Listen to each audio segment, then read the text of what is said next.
दोस्तों, क्या प्रियंका गांधी के नामांकन के दौरान मल्लिकार्जुन खड़गे को बाहर खड़ा रहने के लिए बोला गया?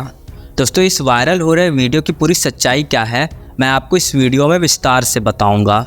साथ ही मैं आपसे रिक्वेस्ट करूंगा कि आप इस वीडियो को थोड़ा धैर्य से देखें, क्योंकि मैंने इस वीडियो में बहुत सी ऐसी बातों का जिक्र किया है जिससे आपका पूरा पर्सपेक्टिव बदल जाएगा। बात करते हैं पहले आरोप की।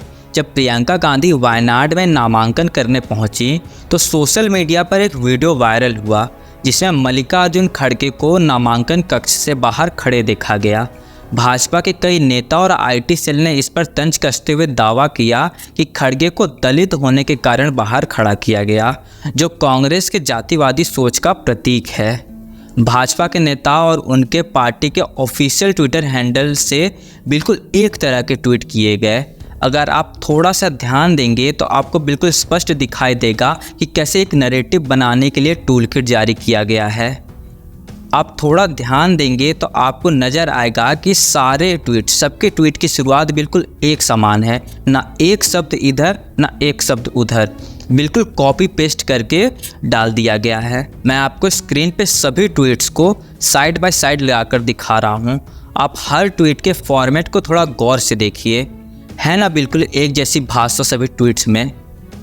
एक बार को अगर कोई व्यक्ति इस वीडियो को पहली झलक में दिखेगा तो उसको बिल्कुल ऐसा दिखाई देगा कि प्रियंका गांधी के नामांकन के दौरान मल्लिकार्जुन खड़गे को रूम से बाहर रहने के लिए बोला गया है। लेकिन जब आप इस बात की गहराई में जाके इसको जानेंगे तब आपको समझ आएगा कि जब प्रियंका गांधी अपना नामांकन दाखिल करने गई थी तब उस वक्त डीएम के रूम में सिर्फ 5 लोग को रहने की इजाज़त थी। और वीडियो फुटेज में और फोटोज़ में आपको साफ नज़र आ रहा होगा कि डीएम के रूम के अंदर पहले से ही कुछ लोग मौजूद थे।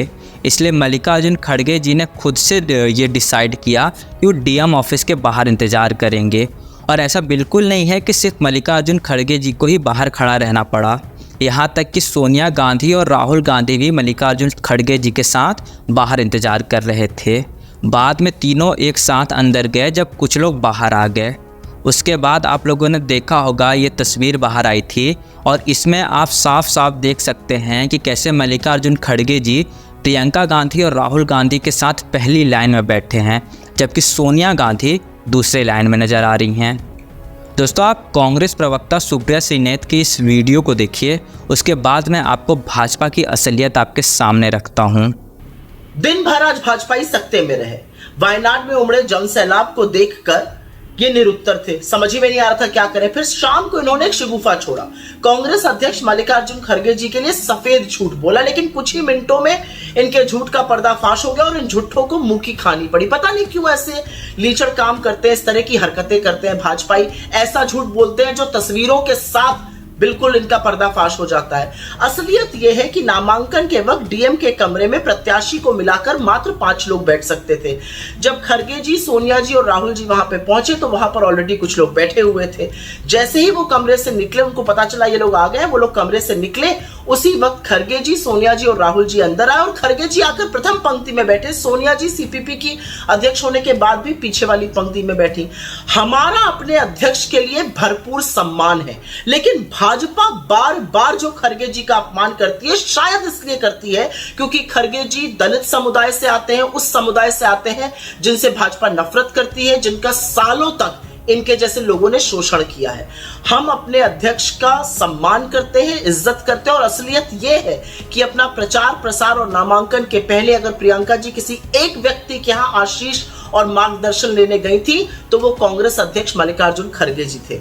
उनके बारे में इस तरह के गलीच झूठ बोलकर भाजपाई बार बार आप अपना असल चेहरा, दलित विरोधी चेहरा दिखाते हैं, लेकिन झूठ उस तरह के बोलो ना जो बार बार पकड़ ना लिए जाए। 2 मिनट में पकड़ लिए जाते हो। निहायत ही झूठे लोग हैं ये लोग।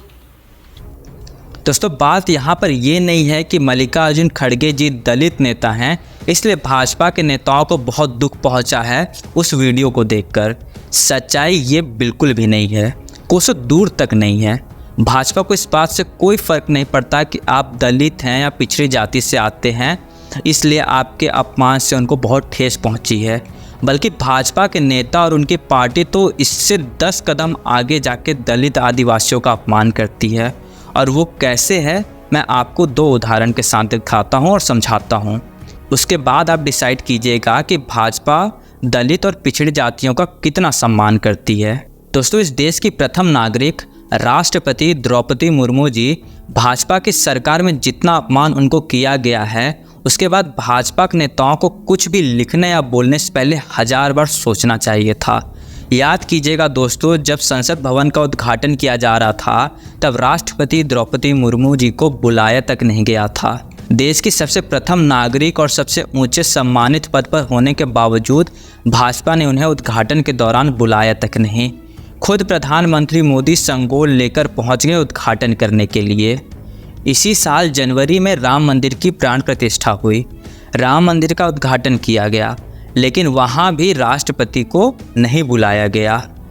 अंबानी अडानी को बुलाया गया, आरएसएस चीफ मोहन भागवत जी को बुलाया गया, सारे सेलिब्रिटीज़ तक को बुलाया गया, लेकिन इस देश की राष्ट्रपति द्रौपदी मुर्मू जी को ना बुलाकर अपमानित किया गया। उत्तर प्रदेश के डिप्टी सीएम केशव प्रसाद मौर्य को कैसे लकड़ी के स्टूल पर बैठाया गया और अगल बगल सारे लोग बढ़िया गद्देदार सोफा पर बैठे थे, तब किसी भाजपाई को याद नहीं आया कि इस चीज़ को कॉल आउट किया जाए। तब सबके मुंह बिल्कुल चुप थे, सबको सांप सूंघ गया था। जो भाजपाई आज मल्लिकार्जुन खड़गे जी के आधे अधूरे वीडियो का सहारा लेकर दलितों के प्रति सम्मान और संवेदना व्यक्त कर रहे हैं, उनके मुंह और हाथ दोनों काम करने बंद कर चुके थे जब इस देश की राष्ट्रपति द्रौपदी मुर्मू जी को भाजपा ने अपमानित किया था, और एक बार नहीं कई बार किया। तब सबके सब अपने मुंह को सिलकर बैठ गए थे। तब किसी को याद नहीं आया कि ट्वीट करके आवाज़ उठाया जाए और राष्ट्रपति द्रौपदी मुर्मू जी का अपमान का हिसाब मांगा जाए। ये सिर्फ दोगलापन है भाजपाइयों का, ताकि असल मुद्दों से लोगों का ध्यान भटकाया जा सके और कुछ नहीं, क्योंकि इनको भी पता है कि काम की बात तो इनसे हो नहीं पाएगी। 2-2 रुपए लेकर बैठ जाते हैं ट्वीट करने के लिए।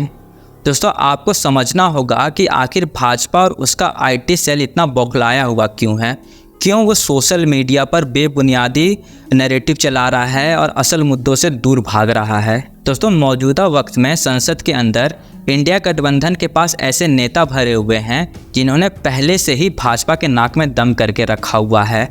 मैं लाइन से आपको कुछ नाम गिनवाता हूँ, आप उन सब के नाम पर गौर कीजिएगा।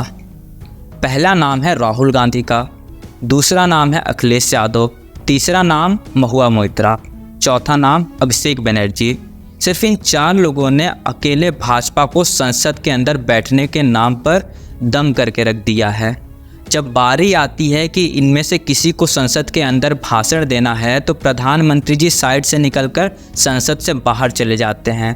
तो ज़रा सोच कर देखिए, अगर इन 4 के साथ अगर प्रियंका गांधी भी संसद के अंदर आ जाएंगी और 5 मिलकर एक मजबूत मुट्ठी बन जाएंगे तो भाजपा को कितनी मुश्किलात का सामना करना पड़ेगा।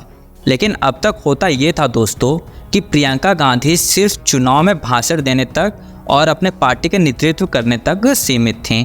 हालांकि पार्टी के अंदर उनके ऊपर कई बड़ी जिम्मेदारियां थीं, लेकिन वो एक्टिव पॉलिटिक्स में नहीं थीं। लेकिन समय को देखते हुए कांग्रेस पार्टी ने सही समय पर फैसला किया कि लोकसभा चुनाव के बाद वायनाड की सीट जो राहुल गांधी ने छोड़ी है, उस पर अगर प्रियंका गांधी चुनाव लड़ें और संसद में जाएं तो हो सकता है कि वो पार्टी को और मजबूती से ऊपर ला सकें।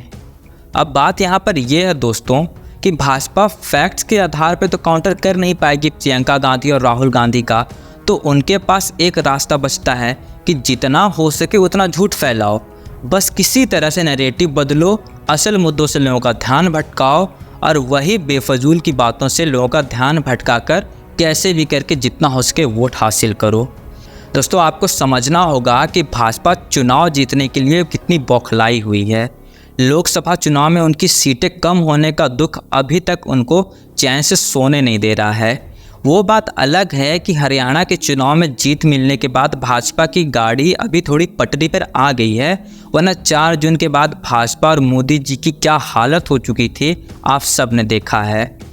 उसी बौखलाहट का नतीजा है कि ये सब बेफजूल के नैरेटिव को चलाया जा रहा है।